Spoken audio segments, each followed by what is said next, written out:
Well, so far we have learned two important consolidation patterns in technical analysis. That is ascending and descending triangles. Now we want to move on to the next pattern, the flag and pennant pattern, a pattern that in Mr. John Murphy's book is referred to as the flag and pennants pattern. But in our Persian books, we refer to it as the flag and pennant. From this pattern, let's look at the schematic representation of these two patterns together. Well, is the schematic on the left the schematic of the flag pattern or the pennant pattern? We have an upward trend. I have an upward trend here. In this upward trend, the stock's price chart makes its growth. It goes up, it goes up. But after a certain point, the chart gets trapped between two parallel lines. Pay attention, kids. The distinguishing feature of these patterns is in this part, the chart gets trapped between two completely parallel lines. This means sinusoidal fluctuations are fluctuations that are completely identical. If this happens, you see a chart trapped in a flag. And when the stock's price chart finally breaks through the upper parallel line upwards, our pull, breakout, point occurs exactly in this area. When the breakout point occurs, pay attention to this point. We call the fluctuations of the stock's price chart between two parallel lines the flag fabric, the flag fabric. See, what a flag looks like is like this. It means it has a fabric and a pole or stem, right? This flag fabric is the same fluctuations that the chart is stuck in. So here is the flag fabric. Pay attention, kids. The last trend, or in other words, the last upward microwave before the flag fabric, we call it the flagpole. The flagpole, kids, is the last upward trend or the last upward microwave before the flag fabric. Now here my flagpole becomes this area, exactly this area, meaning from this area to this area.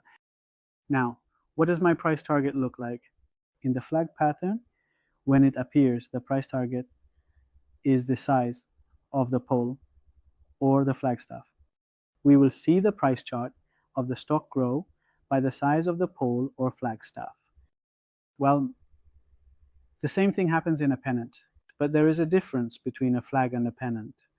You see, in a pennant, we have an upward trend, but at some point, the price chart fluctuations of the stock are such that they form between two sloping lines. Look, kids, pay close attention to sloping lines. An important point you need to pay attention to is that in an ascending triangle, I'll draw it right here. So you can see the differences and not forget them. In an ascending triangle, we had a horizontal line, a sloping line at the bottom. In a descending triangle, the sloping line was at the top. A horizontal line at the bottom. In a flag, two parallel lines. And in a pennant, two sloping lines. These are the differences among the four patterns we've seen so far. So when I see two sloping lines here, it's no longer a triangle pattern. It's no longer a flag here. Here I have the pennant pattern. In the pennant pattern, what target should we consider? The price target you consider in the pennant pattern is exactly like the flag, meaning we will see an increase in the stock's price chart by the length of the pole or stem of our pennant from the breakout point. The reason I brought the flag and pennant patterns together is that their price targets are the same.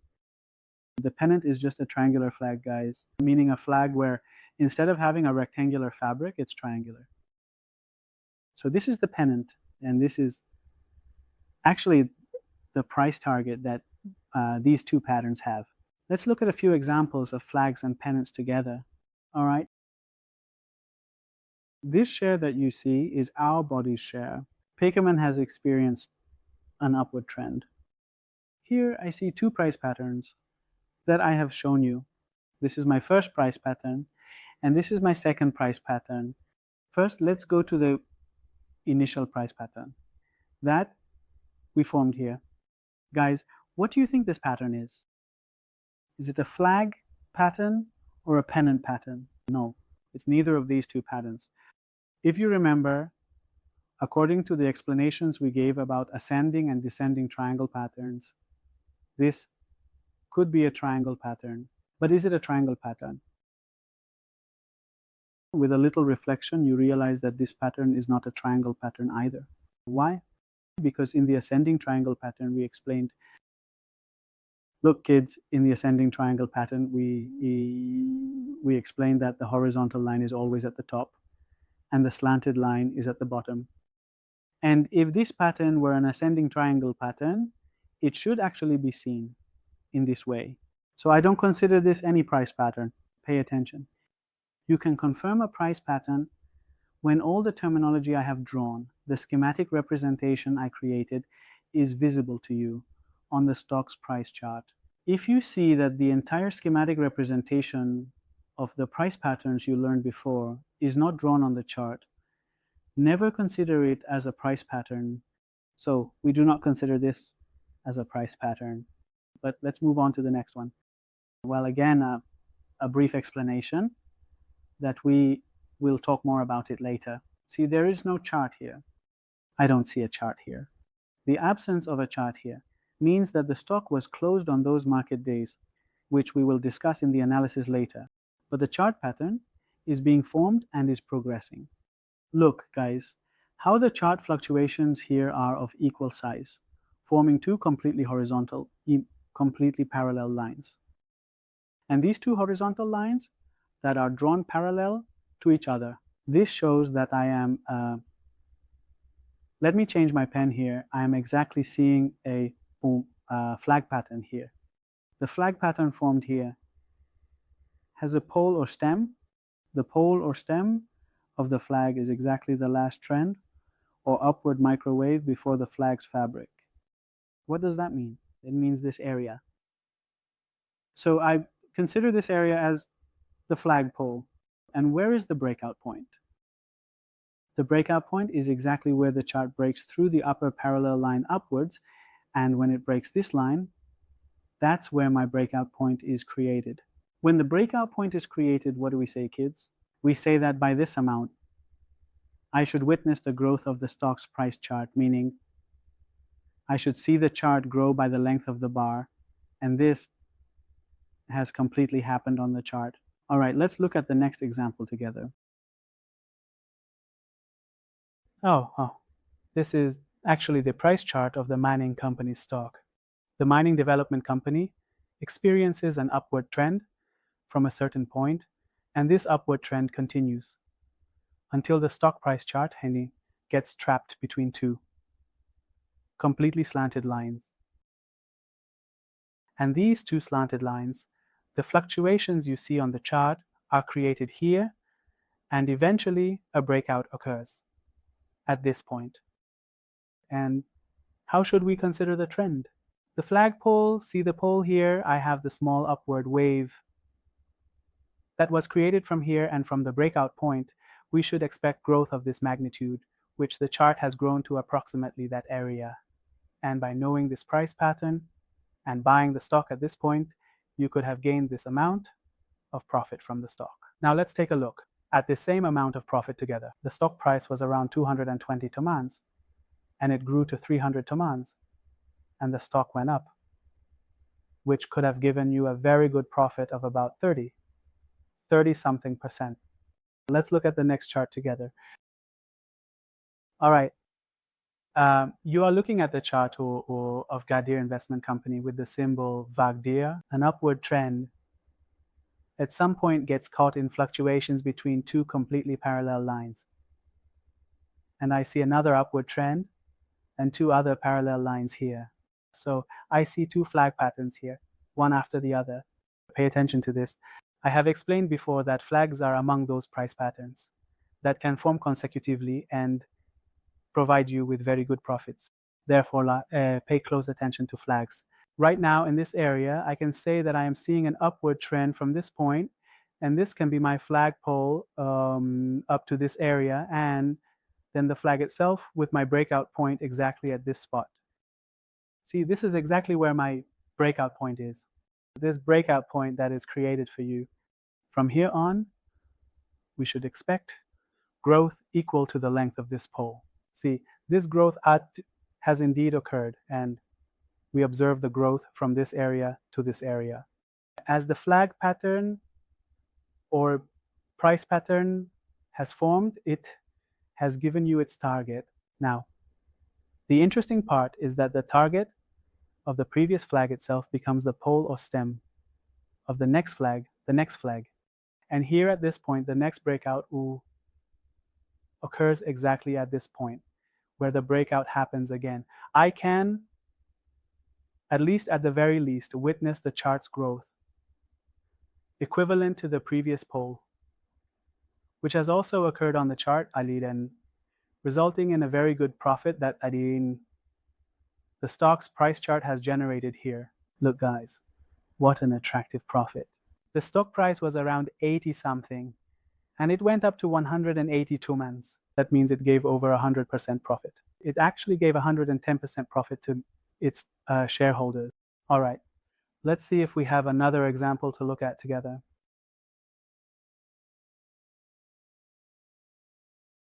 You can see in the Shakak or chart, Kark Petrochemical Company has an upward trend, various trends and subwaves. Then the trend becomes downward, here and again an upward trend. In this upward movement, a panel has been formed here. This panel is actually a pennant the size of the pole. It should grow by the size of the pole of this pennant, meaning by the size of this area. Has this growth occurred? Yes. From the breakout point, the chart has grown much more and has generated a very good profit. All right, let's move to the next slide. So far, we have reviewed 4 of the very important consolidation and technical analysis patterns together. That is the ascending triangle pattern, descending triangle, flag, and pennant. Let's move on to the 5th pattern, which is one of the important consolidation patterns, known as the wedge pattern, or in some Persian books, it's also called the go, which is actually the wedge pattern.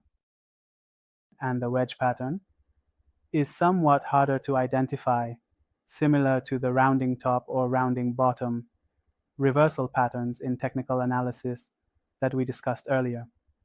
In consolidation patterns, identifying the wedge pattern is also somewhat more difficult. It requires a bit more practice, and gradually you can gain mastery over it. Let's go and see what the schematic representation of the wedge pattern looks like compared to other patterns. Well, at first glance, if you look at the schematic representation of the wedge pattern, you might feel that this pattern is quite similar to the pennant pattern. But no, that's not the case. We have an upward trend in the wedge pattern. This upward trend continues to a point where the fluctuations of the stock's price chart notice that even though our trend is upward, the fluctuations get trapped in a downward manner between 2 on sloping lines. So this is where we want to point out a difference between the pennant and the wedge. Look guys, this is the pennant, but this is the wedge.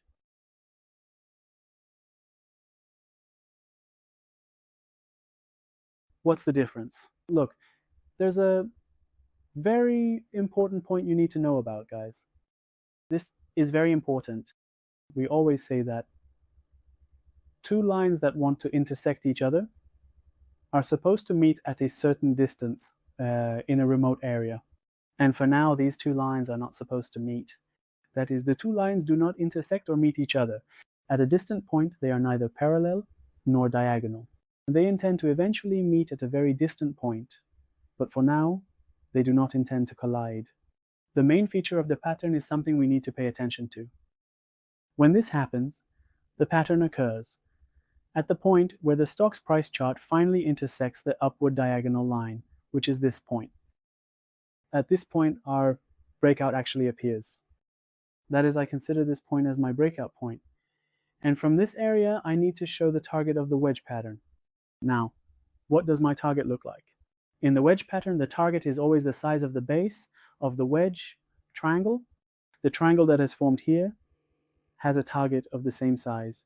And pay attention, guys, usually when the wedge forms with its full schematic representation, From this point, your target rises up to just before the upper base of the triangle. And after that, the chart might start to decline again. So be aware, this is a characteristic of the wedge pattern.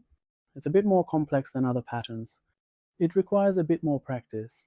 And the points I mentioned to you, what were those points? 1, the trend of the chart when trapped between two sloping lines is negative, even though its previous trend was positive. 2, the two lines are supposed to intersect each other at a certain distance, but in a specific area. And 3, the target you consider grows only up to the previous base, and after that there is a possibility of it falling again. So these are the schematic features of the pattern's face. Let's look at an example together. Of course, before we look at the example in this slide, I have nicely brought this up so that we have two categories of faces. That is, we have ascending faces and descending faces. We have upward and downward faces. The previous face was actually an ascending face. This is also the schematic representation of the descending face. And it's exactly like the head and shoulders and inverted head and shoulders, like the ascending triangle and descending triangle. These are exactly as if they have been inverted. That is, previously we had an ascending trend face. Here our trend is descending. Previously, the chart would get trapped between two diagonal lines in a descending trend. Here our trend is ascending. So we have a descending trend. The chart gets trapped between two lines. The point where the lower diagonal line breaks downward is our breakout point. At this breakout point, we need to show our target. What is our target, guys? Exactly like the ascending side. From the breakout point, we observed the price chart of the stock drop by the base length of the triangle. So far, we have learned 6 of the important patterns and technical analysis. And now let's look at examples of both the ascending and descending sides together. Well, this chart you are observing is the chart of Cyper Company, Kasapa. We are actually seeing an upward trend on the stock's price chart. And after that, the stock's price chart is getting trapped between two lines. See, kids? It's getting trapped between two lines, where the lower line is completely horizontal and the upper line is completely slanted. Let's not say a horizontal line, rather a slanted line, because we can almost say this line isn't completely straight either. Therefore, I can say it's a wedge pattern. Let me put it to you this way. I can say I have a wedge pattern here, and the target this wedge pattern is supposed to give me is the size of the base of the wedge from my breakout point. See, the target isn't very large. That means its target is ultimately just this much. This is exactly what happened. Look, the chart has grown very slowly and has taken a very long time. Therefore, this wedge pattern is showing its base from this point. That means we are witnessing the chart's growth from the breakout point, but it's very subtle and weak. Let's look at a better example together.